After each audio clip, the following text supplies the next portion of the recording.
الله الرحمن الرحيم، والصلاه والسلام وبارك على سيدنا محمد. تحيه لجميع الحناجر الابيه والصدور التي حضرت في هذا الجمع الاحتجاجي التضامني مع الاساتذه المتدربين ضد المرسومين الذين اسقطوا فوق رؤوسهم لا لشيء، بدون تشاور، بدون اي شيء. ونحن بدورنا كاعضاء مكتب فرع الاتحاد الوطني لطلبه المغرب نحضر هنا كتمثيليه ديال الطلبه والطالبات من داخل اسوار الساحه الجامعيه من اجل التعبير عن التضامن التام واللا مشروط والمبدئي مع اخوتنا المتدربين الاساتذه في مركز انزكان خاصه وجميع مراكز الوطنيه على العموم.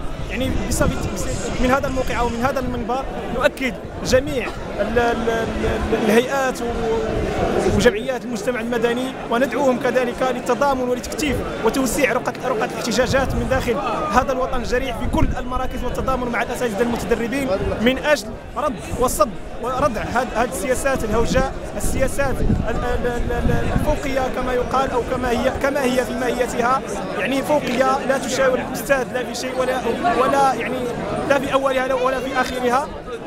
اضافه ذلك القمع الممنهج والقمع الكبير الذي لقاه الاساتذه المتدربين ابان الاحتجاج ديالهم، القمع اللي هو فظيع يعبر بشكل صريح عن عمق الارتباك وضعف التخطيط وضعف اساليب الحوار الذي تنهجه هذه الدوله ضد ابناء شعبها، وما زالت لحد الان ترتكب مجموعه من الجرائم في حق ابناء الشعب منهم الاساتذه المتدربين. ندعو كذلك في اخر الكلام جميع الهيئات السياسيه وهيئات والفعاليات المجتمع المدني والهيئات الحقوقيه من اجل التضامن وتكثيف كما قلت الاحتجاجات وتوسيع رقعتها في